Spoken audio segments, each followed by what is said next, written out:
కాశ్మీర్లో ఉగ్రవాదుల దాడిలో మరణించిన వారికి సిపిఎం ఆధ్వర్యంలో జగదాంబ జంక్షన్ వద్ద నివాళులర్పించారు.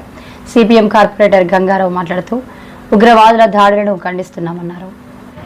కాశ్మీర్లో జరిగినటువంటి ఘోర ఘటన అత్యంత రాక్షసమైనటువంటిది, కిరాతకమైనటువంటిది.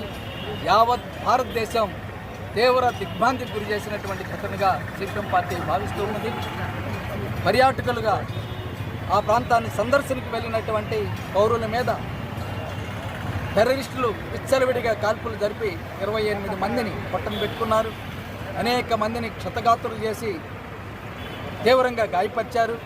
వారందరూ కూడా చికిత్స పొందుతూ ఉన్నారు. ఈ ఘటనని సిపిఎం పార్టీ తీవ్రంగా ఖండిస్తూ ఉన్నది. ఇది పిరికి పందల చర్యగా సిపిఎం పార్టీ భావిస్తూ ఉన్నది. చనిపోయినటువంటి వారికి ఈరోజు విశాఖపట్నంలో కొవ్వొత్తులతోటి ఘనంగా శ్రద్ధాంజలి పాటించింది. అలాగే వారి కుటుంబ సభ్యులకి ప్రగాఢ సానుభూతి పనిని కూడా సిపిఎం పార్టీ తెలియజేస్తూ ఉన్నది. ఈ దాడిలో విశాఖపట్నానికి చెందిన బ్యాంకులో పనిచేసి ఇటీవలే రిటైర్డ్ అయినటువంటి చంద్రమౌళి అనేటువంటి ఆయన కూడా మరణించడం తీవ్ర శోక సముద్రానికి విశాఖపట్నాన్ని గురి చేసింది. చాలా ఆందోళనకరంగా ఈరోజు విశాఖపట్నం విచారం వ్యక్తం చేస్తూ ఉన్నది. మేము ఈ సందర్భంగా కేంద్ర ప్రభుత్వాన్ని డిమాండ్ చేసేది, ఇటువంటి ఘటనలు జరగకుండా తక్షణమే చర్యలు తీసుకోవాలి. ఈ దోషులు, ఈ దొండగలు ఏ దేశంలో దాక్కున్నా ఎక్కడికి వెళ్ళినా పట్టుకొని ఈడ్చుకొచ్చి కఠినంగా ఈ దేశంలో శిక్షించాలి, తగిన చర్యలు చేపట్టాలనేటువంటిది సిపిఎం పార్టీ డిమాండ్ చేస్తూ ఉన్నది. ఇప్పుడు రాజ్నాథ్ సింగ్ గారు లేచి ప్రతీకార తీసుకుంటున్నారు. మేము అడుగుతుంది ఏమిటంటే, పహల్గామ్ అనేటువంటిది కాశ్మీర్లో ప్రతిరోజు కొన్ని వేల మంది పర్యాటకులు సందర్శించేటటువంటి ప్రాంతం, కొన్ని వేల మందితోటి రద్దీగా ఉండేటటువంటి ప్రాంతం. అటువంటి ప్రాంతంలోకి ఈ యొక్క టెర్రరిస్టులు ఎలా దొరపడ్డారనేటువంటిది కేంద్ర ప్రభుత్వం భారతదేశ ప్రభుత్వానికి సమాధానం చెప్పాలి. అలాగే కాశ్మీర్లో పోలీస్ వ్యవస్థ మొత్తం కేంద్ర బీజేపీ చేతుల్లోనే ఉంటుంది. పారామిలిటరీ కానీ సైన్యం కానీ నరేంద్ర మోడీ చేతుల్లోనే ఉంటుంది.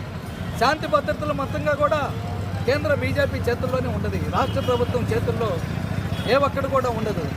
మరి మీ నిఘా వ్యవస్థ ఏమైంది? ఈ ఘటనకు ముందు మరి నిఘా వ్యవస్థ ఏమైంది? నిఘా సంకేతాలు ఏమొచ్చినాయి? గూఢచార వ్యవస్థ ఏమైందని నేను అడుగుతూ ఉన్నాను. పోలీసులు ఎందుకు లేరు? పారామిలిటరీ ఎందుకు లేరు? సైన్యం ఆ ప్రాంతంలో ఎందుకు లేరు అనేటువంటి మేము ప్రశ్నిస్తూ ఉన్నాం. వీటన్నిటికీ విచారణ జరిపి దేశ ప్రజానీకానికి నరేంద్ర మోడీ ప్రభుత్వం జరిగినటువంటి ఘటన కారణాలు ఏమిటి, వైఫల్యాలు ఎక్కడ జరిగినాయి అనేటువంటిది భారత ప్రజానీకానికి చెప్పాలనేటువంటిది మేము డిమాండ్ చేస్తున్నాం. కాశ్మీర్ భారతదేశంలో ప్రతి పౌరుడు ప్రేమించేటటువంటి ప్రాంతం, అత్యంత ఇష్టపడేటటువంటి ప్రాంతం. అటువంటి ప్రాంతంలో అటువంటి కాశ్మీర్ని గత 5 ఏళ్ల క్రితం నరేంద్ర మోడీ ప్రభుత్వం 3 ముక్కలు చేసింది. టెర్రరిస్టులు పెరిగిపోతున్నారు, దాడులు పెరుగుతూ ఉన్నాయి, పౌరులకి రక్షణ లేదనేటువంటి పేరుతోటి. మరి 5 ఏళ్ళు ఏం చేశారు మేము అడుగుతూ ఉన్నాం. రక్షణ కల్పించాల్సిన బాధ్యత ఏం లేదా? అక్కడ పౌరుల యొక్క కాశ్మీర్ పౌరుల్ని కాన్ఫరెన్స్లో తీసుకొని కాశ్మీర్ పౌరులతోటి సంబంధాలు పెంపొందింపజేసుకొని టెర్రరిస్టులను ఒంటరి చేయాల్సినటువంటి బాధ్యత కేంద్ర ప్రభుత్వం మీద లేదా నేను అడుగుతూ ఉన్నాను. అటువంటి చర్యలు చేపట్టకుండా ఇలాంటి టెర్రరిస్ట్ కార్యకలాపాలు పెరుగుతున్నప్పుడు వాటిని నిరోధించేటటువంటి చర్యలు చేపట్టకుండా ఈరోజు నిమ్మకి నీరెత్తినట్లు కేంద్ర బీజేపీ సర్కారు ఉండటం వల్లే ఈ ఘటన చోటు చేసుకుందనేటువంటిది మేము భావిస్తూ ఉన్నాం. ఇప్పటికైనా బీజేపీ ప్రభుత్వం కదలాలి, నిద్రమూత వదలాలి, కాశ్మీర్ పర్యటించేటటువంటి ప్రజానీకానందరూ కూడా రక్షణ కల్పించాలి, కాశ్మీర్ పౌరులు కూడా రక్షణ కల్పించాలి.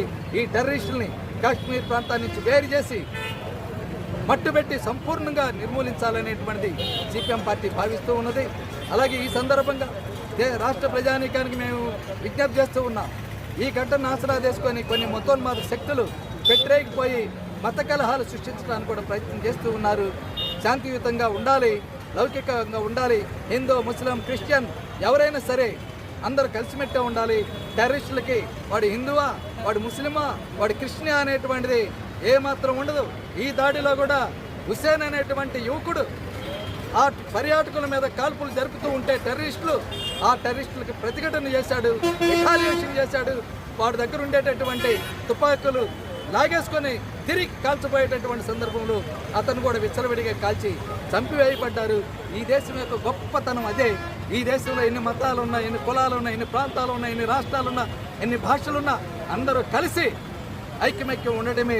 ఇలాంటి ఘటనలు వచ్చినప్పుడు అందరూ కలిసి ఎదుర్కోవటమే ఈ దేశం యొక్క గొప్ప వారసత్వం, ఈ దేశం యొక్క గొప్ప త్యాగ నిరతి. దాన్ని కొనసాగించాలి. ఆ వారసత్వం అందరూ కలిసిమెలిసిగా ఉండి ఈ ఉగ్రవాద కార్యకలాపాలను నిరోధించడానికి అందరూ ఒకే బాటలో ఒకే గొంతై అటువంటి తెగువని చూపించాలని సిపిఎం పార్టీ ప్రజానికి అందరూ కూడా విజ్ఞప్తి చేస్తూ ఉన్నారు.